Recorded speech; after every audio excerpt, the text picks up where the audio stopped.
Bom dia a todos. A gente vai falar hoje sobre o fenômeno da ressonância, que é um fenômeno bastante conhecido aí dos senhores, né?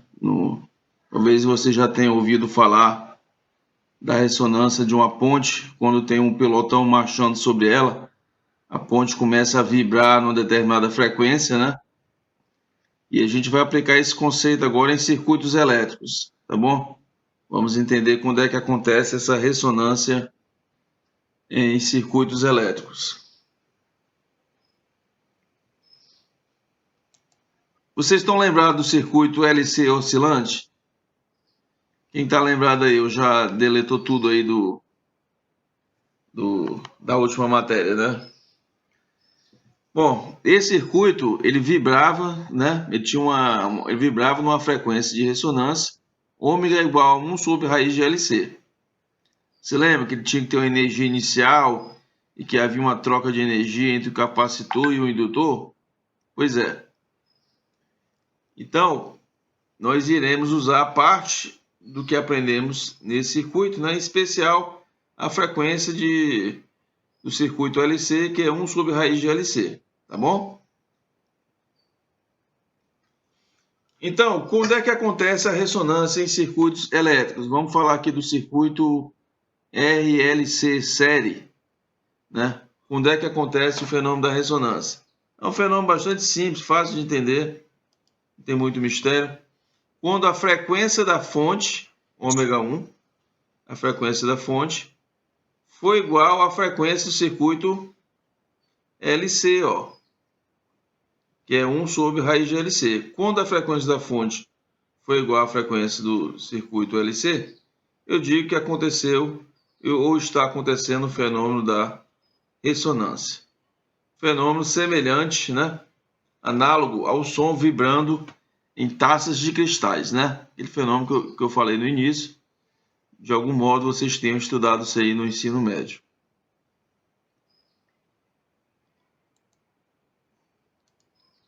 Bom, continuando a falar do caso RLC série, quando a frequência da fonte é igual à frequência de ressonância, a frequência do circuito LC, ocorre o fenômeno da ressonância, vamos ver o que acontece com a impedância do circuito. A impedância do circuito é a parte resistiva mais a soma das reatâncias, né, capacitivas e indutivas. Então, vou botar J em evidência devido à reatância indutiva, que é J ômega L, e 1 sobre ômega C devido à reatância capacitiva, né? Que é menos J sobre ômega C. Então, botando J em evidência, aparece isso aqui. Se eu pegar essa frequência aqui, senhores, e substituir aqui, ó, vocês vão ver que esses termos aqui se anulam. Tá bom? Resultando numa impedância igual ao valor da resistência. Então, quando acontece o fenômeno da ressonância, duas coisas ocorrem. Primeiro, a reatância capacitiva passa a ser igual à reatância indutiva. A reatância capacitiva é igual ao módulo da reatância indutiva, resultando numa impedância total igual a R. Ora, se esse camarada é igual a esse, então a corrente, esse termo se anula com esse, e a corrente é como se passasse, né, totalmente pelo resistor. Olha que interessante. Se a corrente passa só pelo resistor, eu digo que nessa situação que a corrente é máxima. A corrente é máxima, porque esses termos foram anulados. Então, eu digo que no circuito RLC série, a parte de capacitância indutiva pode ser substituída por um curto, ó, quando acontece o fenômeno da ressonância. Se eu substituo por um curto, a corrente vem por aqui, ó, como se ela viesse só por aqui, ó. Tá bom? Isso não significa dizer que não há tensão no capacitor e que nem há tensão no indutor. Há tensão neles, e a gente vai observar agora. Então, vamos dar um exemplo aqui prático. Vamos supor que esse V do S seja V cosseno de ômega t que em termos fasoriais é representado por V ângulo de 0 graus. Certo? Olha, como eu sei que se trata do fenômeno da ressonância e que a corrente vai passar só no resistor, a corrente que é V do S sobre R, ângulo de 0, porque esses termos aqui estão se anulando. Então, eu digo que no fenômeno da ressonância, a corrente está em fase com a tensão. A corrente está em fase com a tensão. Ok? Vamos calcular aqui o V do L, tensão no indutor e a tensão no capacitor, só para vocês entenderem. Tensão do indutor é o ômega-L, ângulo de 90, vezes a corrente. Né? Como a corrente está em fase com a tensão, é I ângulo de 0, ou seja, tensão do indutor é ômega-L I ângulo de 90. Certo? E a mesma coisa aqui. O do capacitor é 1 sobre ômega-C, o módulo, vezes o I. Ora, como esse módulo aqui é igual a esse módulo aqui, ômega-L é igual a 1 sobre ômega-C, esse vetor daqui de cima é igual ao vetor aqui de baixo. De forma que eu posso cancelar os dois e meu circuito ficar só com isso aqui, ó. Então, isso aqui é o que acontece no fenômeno da ressonância. Muita gente erra porque entende que não há tensão aqui no indutor e no capacitor. Mas há tensão. O fato é que as tensões se anulam por estarem defasadas aí de 180 graus, tá bom?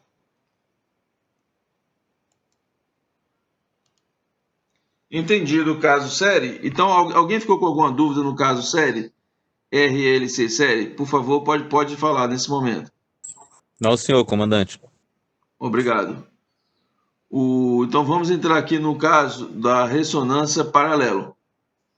O caso da ressonância paralelo é bem semelhante. Então, quando o ômega da fonte foi igual ao ômega do circuito LC, que é 1 sobre raiz de LC, né? Quando isso acontece, eu digo que novamente o meu circuito está em ressonância. Então, todo circuito que vocês forem resolver a partir de hoje, primeira coisa que vocês têm que observar, se o ômega da fonte é igual ao ômega do circuito LC, tá bom? É a receitinha de bolo. Vou resolver um circuito elétrico, primeiro passo, vou ver se esse circuito está em ressonância. Por quê? Porque há benefícios em saber se ele está em ressonância. Há maneiras rápidas de resolver um circuito em ressonância. Então, aqui eu digo que, calculando a impedância equivalente, 1 sobre Z, né, é igual a 1 sobre R, mais 1 sobre J ômega L, mais 1 sobre J ômega C, né? Fazendo isso aqui, eu digo que 1 sobre Z é igual a 1 sobre R mais J ômega C menos 1 sobre ômega L. Se você substituir novamente esse camarada aqui, você vai ver que eles se anulam. De forma que o meu Z continua sendo R. Vocês esse conceito aqui, para não terem dúvidas. Então, quando eu falo 1 sobre Z, eu estou falando de admitância. Então, o que é admitância? Admitância é 1 sobre a impedância. Tá? Admitância é 1 sobre a impedância. Então, quando esse termo aqui, 1 sobre essa J ômega L foi igual a 1 sobre a reatância capacitiva, né? Eu digo que ocorreu o fenômeno da ressonância. O que é que mudou desse para o outro? Que no outro eu trabalhei com impedância diretamente. E aqui eu trabalho com o inverso da impedância. Tá bom? Aqui eu trabalho com a admitância. Tá bom? Então, quando esse termo aqui, a admitância aqui, torna-se, a admitância indutiva torna-se igual à admitância capacitiva, e resulta nesse termo aqui, ó, certo? Eu digo que o fenômeno está em ressonância. Uma outra maneira que alguns autores falam é quando você anula o termo J. Quando o termo J é anulado, que é esse aqui, ó. Quando o termo J é anulado, é uma maneira da gente enxergar que o circuito está em ressonância. Então, se esse termo aqui, ele se cancela, quer dizer, se as admitâncias capacitivas e indutivas, né, se anulam, né, eu posso dizer que a admitância resultante desses dois aqui é zero. Eu posso dizer que isso aqui funciona como uma chave aberta. Isso aqui tem uma impedância tendendo ao infinito. Então a corrente vai circular toda por aqui, ó. Isso aqui é como se tivesse aberto, tá bom?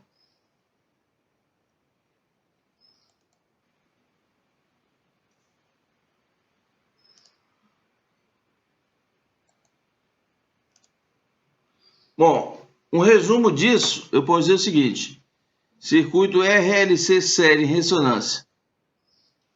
O Z equivalente ao R e o XL é igual a XC. O circuito LC pode ser visto como um curto. Circuito LC pode ser visto como um curto. E o circuito RLC em paralelo, em ressonância, significa dizer que o Y, a admitância resultante é 1 sobre R, ou que Z é igual a R, e que a admitância relativa ao circuito LC, ela se anula. Ela se anula.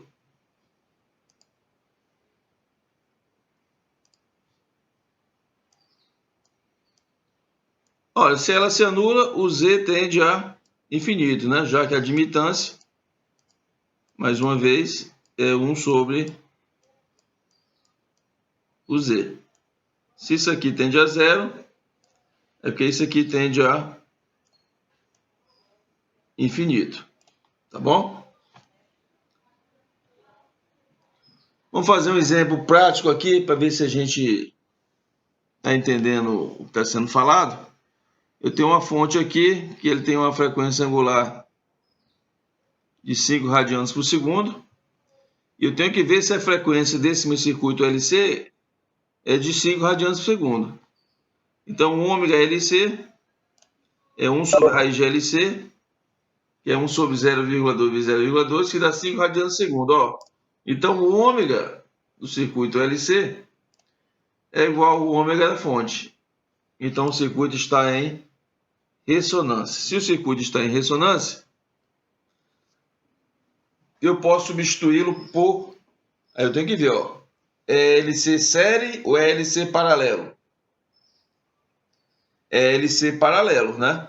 No LC paralelo é como se isso aqui tivesse aberto.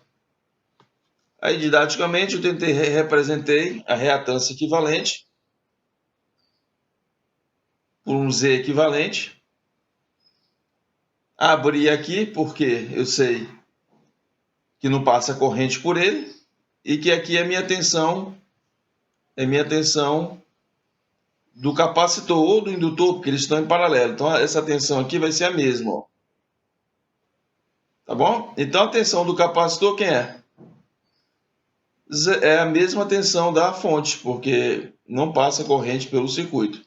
Então, essa tensão passa a ser igual a da fonte, que não tem corrente no circuito.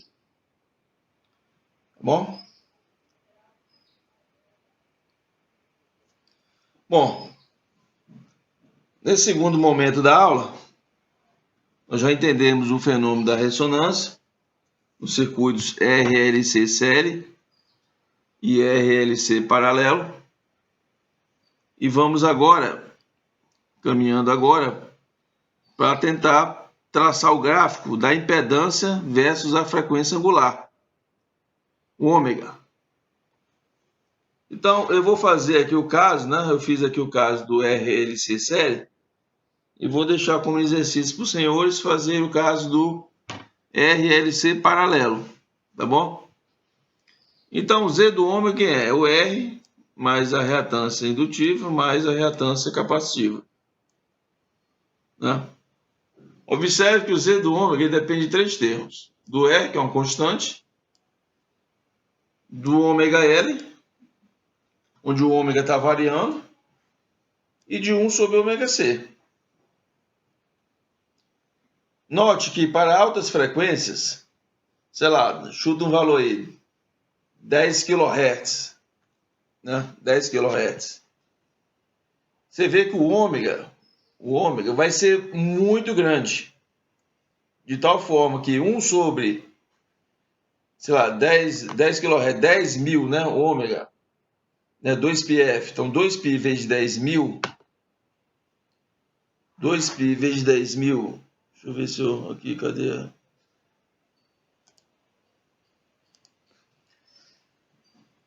Dois π vezes 10 mil vezes L vai ser muito maior que 1 sobre 2π vezes 10 mil. 1 sobre 10 mil vai dar muito pequenininho, de forma que esse termo fica muito superior a esse aqui, nas altas frequências, né? E esse termo ômega L é uma reta, né? E para baixas frequências é o contrário. Esse termo aqui, imagina que algo próximo de zero, isso aqui vai a infinito, isso aqui vai a zero. Então, esse termo fica muito maior do que esse aqui. E esse termo aqui é uma hipérbole, né? Então, para determinados momentos, né, eu posso ter uma reta mais uma constante, ou uma hipérbole mais uma constante, dependendo da faixa de frequência que eu estou trabalhando. Lembrando que o módulo, né, o módulo de Z,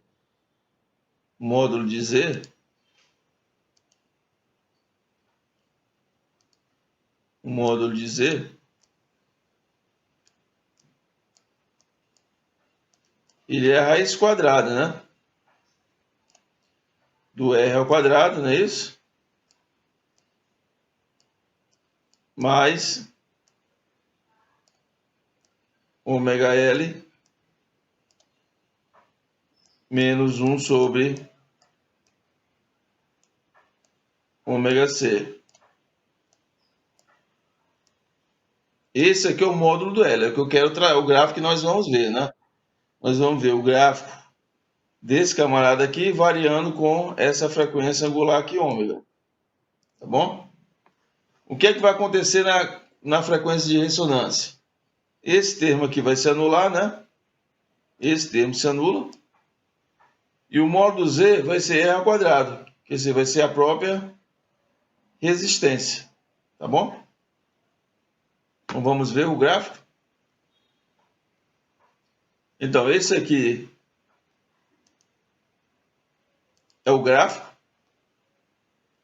Esse é o gráfico do módulo de Z em função de ômega.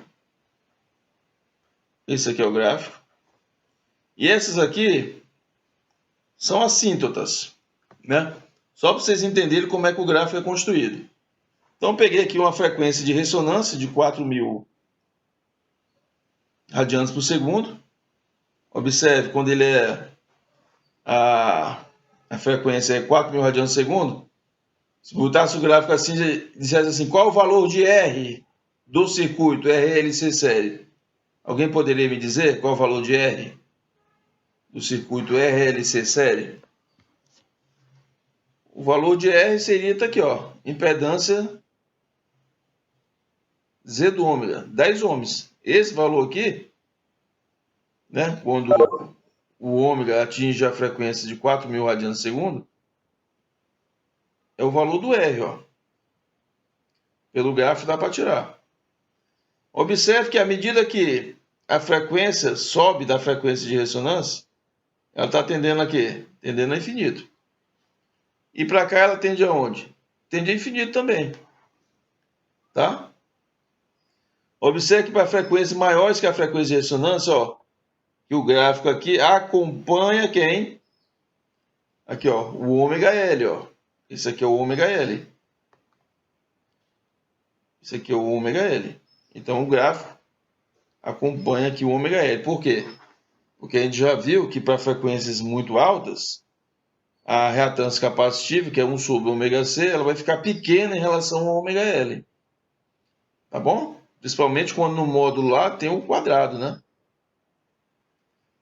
E aqui para frequências abaixo da frequência de ressonância, para frequências abaixo, o que é que eu tenho? Veja que esse gráfico aqui, ó, é quem está manobrando, ó.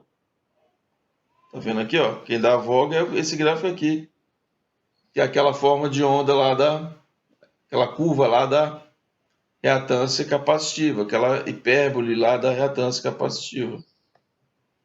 Tá bom? Então esse gráfico aqui, veja que só pelas assíntotas, né, pelas curvas do... quando eu falo assíntota, eu me refiro às curvas do capacitor e do indutor. Só pelas assíntotas eu já tenho mais ou menos um formato de gráfico, tá? Mais ou menos um formato de gráfico. Tá bom? E aqui por final, eu tracei a impedância versus a corrente. Impedância versus a corrente.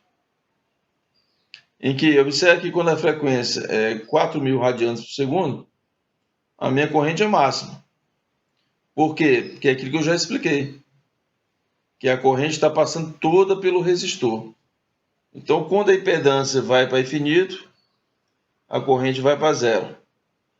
Quando aqui a impedância vai para infinito, a corrente vai de novo para zero. E ela atinge o valor máximo na frequência de 4.000 radianos por segundo. Mais uma coisa interessante que nós podemos aprender é que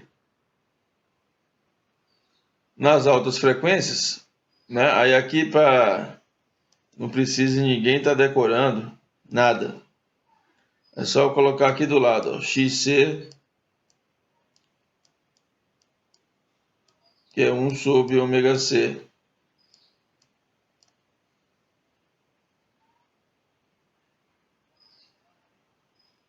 Então vamos raciocinar aqui, vamos botar aqui XL,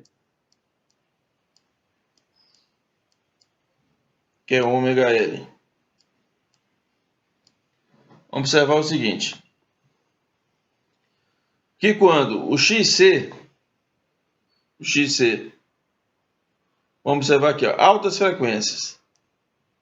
Quando a frequência for alta, a reatância capacitiva tende a quê? Pensa num número bem alto, sei lá, 100 kHz, 100 mil. Então, quando isso aqui é grande, que é 2π vezes a frequência, isso aqui vai tender a zero. Olha, se a reatância está tendendo a zero, ele é uma chave fechada. Aqui é a mesma coisa. Bota um ômega grande, ômega vezes L vai dar uma coisa muito grande. Então, ele vai tender a infinito. O indutor vai funcionar como uma chave aberta. De forma similar, o que acontece em baixa frequência. O capacitor, olha de novo para a forma. Baixa frequência, você pensa logo em zero. 1 sobre zero vai dar infinito.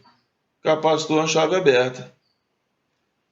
E o indutor é zero. Zero vezes alguma coisa é zero. Então, o indutor é uma chave fechada. Tá bom? Vou perguntar aí aos senhores se alguém ficou com alguma dúvida nesse conceito aqui.